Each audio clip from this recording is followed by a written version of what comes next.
Welcome, everybody. Welcome to our fifth special episode of Making Hazing History with Mike and Hank. I am your host, Mike Ayalon, CEO of Greek University. Our co-host today is none other than Hank Nuwer, the author of Hazing, Destroying Young Lives, Wrongs of Passage, High School Hazing, and the Hazing Reader. He's also retiring longtime Alpha Lambda Delta chapter advisor at Franklin College. Today, we are going to explore three quite controversial, three very strange and unsolved mystery hazing deaths. Each one is very different from the other two, so there's going to be no spoiler information from me, that I can assure you. All right, so Hank, what is the first case that we are going to talk about tonight? Okay, the first case, we're going all the way back to 1905, and it's the death of Stuart L. Pearson, and this is at Kenyon College. What we know for sure is that he was summoned to go out to a railroad track. What we do not know is if anyone accompanied him. We know that he was terribly torn to pieces, beheaded by a train that was, again, with untoward consequences, that was not supposed to come. A westbound train at a time when there were supposed to not be any trains came through and killed him. What was claimed was that he was tied to the railroad track, almost like those old villain movies way back in the day. There was a forensic pathologist years later who said that without doubt he was tied to the tracks, but there were denials from the school, of course, very strong denials from the school president, and it wrecked Kenyon's reputation at the time. It took them 10 years to rebound in terms of trying to get their enrollment back. Wow, that sounds like a case that would make the national media no matter what year that occurred, right? Yes, and it was sensationalized without question. It's sensational enough on the basis of it. There were claims that a wall of silence went up. We could conjecture now if anyone knew anything at that particular time, and it was not said. What made it really complicated was that his dad was in town, and his dad was a legacy. This is Delta Kappa Epsilon, and he was a legacy of this fraternity himself. What happened immediately is that I try to put it in a non-sensational way, the body parts were gathered, and Mr. Pearson took the body parts immediately back to his grieving wife and left campus, saying that he did not believe his son was tied or that there was anything untoward that occurred. The newspapers, however, had all kinds of illustrations, as you can imagine, of a young man tied to the tracks of demonic fraternity members taunting him. I don't know. And no one knows really. The school's denials were probably, from the president, were probably meant to kind of stave off this public media attention, but there was a little bit of the gentleman protest too much about it. Did people think that it was suspicious in any way? Yes, I mean, what it comes down to, very basically, was he tied to the track or was he not? If he was not, when he was sent there, did he fall asleep on the track, being sent there? And why he did not hear a train? For years and years, I thought, how could he not hear a train? But right outside of Franklin College, we have tracks, and a young man, half asleep or whatever, was hit by a train maybe 3-4 years ago, not hearing the train at all. Wow. So how did Kenyon handle the case? Not well. They tried to exonerate the the members, of course, he was not tied to the track. There wasn't anything suspicious about it. Everyone at this time was sending pledges out on errands into the country. This was very, very common. We know that that there was a death at Cornell in 1899 of a pledge being sent out in the country. We talked about that in a previous episode. So it went on. And as I said, it lasted 10 years with doubt and suspicion being cast on Kenyon. Wow. And to this day, some on the campus will say that there's a ghost, this always happens with it, and that Stewart's spirit still pervades the area. Wow. That's so interesting to me. I know for Sigma Pi, for my own fraternity, Kenyon is a single letter chapter. We haven't been back to that particular campus in many, many, many years. So, talk to me a little bit about Kenyon's reputation and the harm that was caused. Do you know any details about some of the harm that it caused to their reputation? Yes, there was a chart that was made by a newspaper at the day showing how enrollment was affected by this. That would be, so there were two ways. One was enrollment. Number two, the president was seen as covering up or at least trying to put the best face on a terrible situation. No question, it could have been even worse if the father had not absolved the young men involved in this case. I mean, it's a double tragedy in a way that the father himself was a legacy and a member of. Wow, what a case. Unbelievable. Okay, so talk to us about our second case. What are the bare bones facts on the second one? Okay, the second one was 1921. It's Northwestern University, and again, a shroud of mystery about it. There was a class rush. What we know about Northwestern in those early 20s is that there was a great deal of chasing by cars and on foot of freshmen by sophomores, sophomores by freshmen, kind of battle royals, disruption of the class banquets, those kind of things, shenanigans, if you will.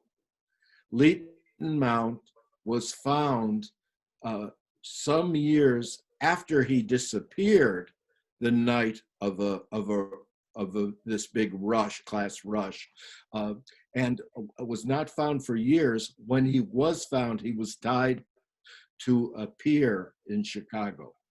His decayed body was found. And so that's when a murder investigation was launched. There were theories that he was taken by members of another class and tied, who did not expect the tide to come in and that he would drown.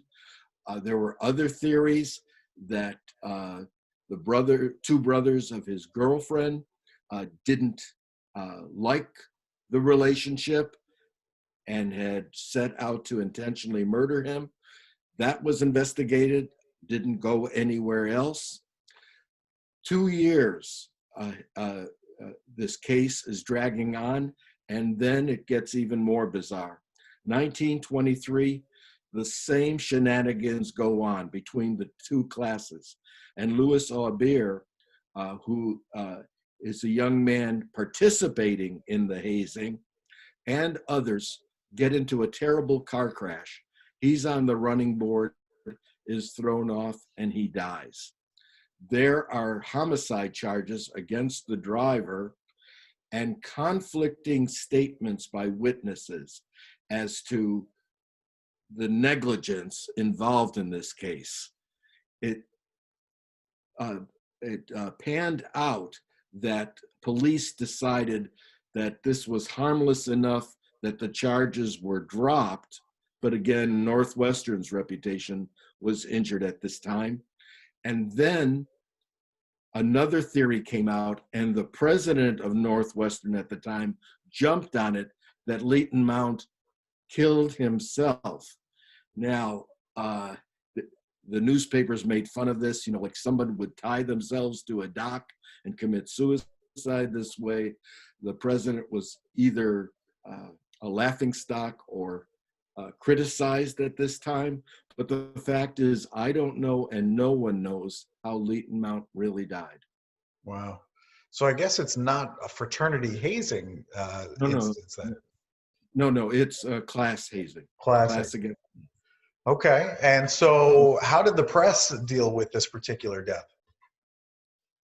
They went after the president most of all. And then when there was another death, it was kind of like, what is wrong with this school? You can't control your students, which is interesting. At the time, the press was always playing up these class hazings. You know, it was sensational, it was entertainment. But when something went wrong, then of course they jumped in and criticized. So, there were two tragedies. I mean, Leighton Mount, a promising young man, died, and then Louis Aubert, another promising young man, died. So this is two tragedies in the space of 2 years for Northwestern in Evanston, Illinois. So who is the villain in this particular case, in your opinion?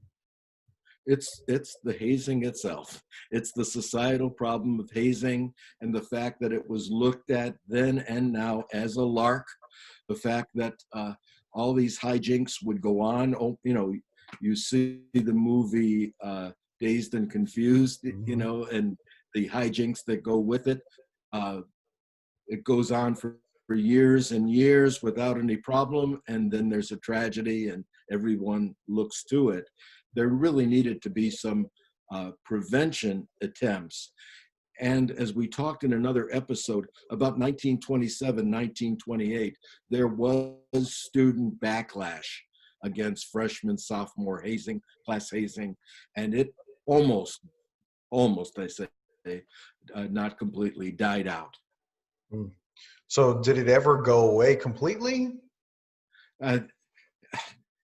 It not in my own era. We had class hazing at my particular time, but in terms of deaths, there was one that was at Cheney State. I believe that it was in the 1950s, and that was the only other class hazing that occurred since the 20s. Prior to that, more class hazing deaths than fraternity deaths, but up till the middle 20s. So interesting, because we don't talk a lot about these class hazing deaths. Now it's all about fraternity and sorority. That's typically what you would find. So it's just interesting how it's changed over time, right? And it's kind of moved into different areas. Okay, so you have one more hazing death, I take it. And so this time we're going into high school hazing. Okay. And we're going into a tiny little school, Utica High School in Kansas. And it was an age-old tradition or custom for the upperclassmen to scare the newcomers in some way. And there were a lot of old abandoned farmhouses, and so they looked like haunted houses, and they were often the scene of this.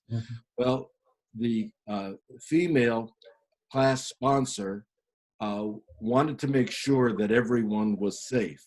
So she went to the principal and said, you know, we want to be able to scare these freshmen, but we want to make sure that they're safe. No problems, said Mr. W.H. Sallee, S-A-L-L-E-E, who was known as a kind of good-hearted principal. They were out in the middle of nowhere. He would drive them to the picture show. This is in the 1950s, and was always good for a laugh and participating in any way. He was a younger principal. And so he said to the sponsor, what we'll do is take them to this quote unquote haunted house. I'm going to put a ladder up there. I'll take some burnt cork and put it all over my face and have ketchup dripping down my shirt. And I'll scare them as I'm hanging there. So a bunch of upperclassmen took the newcomers a few at a time into the farmhouse, and they observed them. They screamed as you would at any haunted house and ran out. And then the last bunch and the senior sponsor noticed that the principal wasn't moving. as he was on this ladder. Oh my God. Here's where the mystery is. Did the ladder move? Was he standing on the ground on some cans? There's a lot of different theories, but what is known for sure is that he hung himself Oh, and died. And so the last group got a scare that was not intended, of course. And of course, all of them were around. It got worse because the principal was from out of town, and they had to figure a way to transport his body. And so for a day, he was laid to rest in a bed in town as all the students and the citizens came to pay their respect, and they couldn't get the cork off of his face. So it had this terrible, bizarre quality to it. wow. That has got to be one of the saddest and most bizarre cases that I've ever heard. We're always back to those unintended consequences, something that started out as, hey, it's just kind of a prank, something that we're going to do to scare the newcomers. And then all of a sudden you have a death on your hands. And I'm trying right now to get the yearbooks of the time to see if I can find some students who would be much older now, Right. probably in their 80s, I would guess, and see if I can get any details from interviewing them. Yeah, what a fascinating interview that would be. This has been incredible. I mean, definitely, these are all cases that I've never, really heard of before, and it's just so interesting for you to tell those stories. And of course, next week, for everybody who's going to be tuning in next week, we are going to be talking about a Masonic hazing case where Benjamin Franklin is the bystander who could have prevented a tragedy. Unbelievable.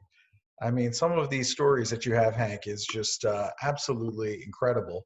I'm going to do a screen share right now, so that way everybody can kind of see my screen here and walk us through some of these images. This is the Chicago Daily Tribune. Student Lost After Hazing is the title. What is this one all about? And this is Leighton Mount, as we talked about earlier. Mhm. And again, his body was not found for some time. So there were all of these theories about what might have happened. And as time went on, you can imagine the desperation of the family. So this is a real tragedy, as well as a sensational news story. As you can Right. see, it's the banner headline, 72 point for Right. the Chicago Daily Tribune. That's a big deal when you have a 72-point headline like that. That's a big deal. Yeah. Wow. And then we have a picture here. Who's this a picture of? This is a picture of Stuart Pearson, Mhm. class picture, and you can see the headline there of the Kenyon president defending the Delta Kappa Epsilon members. And this, again, for me, is a case of the men protesting too much. And probably he should have had more of a dialogue. He was justifying this particular death. And of course, it was tragic. You had the poor young man rendered, who was decapitated and torn to pieces, an arm torn off, and it needed to be addressed and out in the open, but it wasn't. The president should have allowed people to shine light on this particular case. Absolutely. Yeah, it would have been great to get some more information on that. And then we have this picture here, this last picture. Who's this? That is Leighton Mount, and that was, they didn't have any photos of him, so this picture was shown over and over in the Illinois and national newspapers of the time. Got it. Okay. Wow, this is some great information. I really enjoyed this particular episode. This has been fantastic. Can't wait until next week, of course. We're going to take a look at that Masonic hazing case. And as always, we appreciate your time spreading great information about cases that most people know absolutely nothing about. But again, I think it's really helpful to see hazing as it relates to high schools, as it relates to athletics, as it relates to the band, as it relates to the Masons. I mean, clearly this is something that's really all over the place. So now I'm starting to get a much better picture of, your life's work and really how it just goes into every corner of society, no matter where you look. Yeah, as a researcher, I mean, this has been a laboratory without end. Right. I can see that now very, very clearly. All right. Well, listen, thank you so much, Hank. We appreciate your time as always. We can't wait until next week. And to all of our listeners, please share this, like this. Let us know if you have any other cases that you want us to take a look at. Hank and I would certainly be more than happy to do the research and talk a little bit more about that particular hazing case on camera. And we thank you. We look forward to seeing you on the next episode. Bye for now.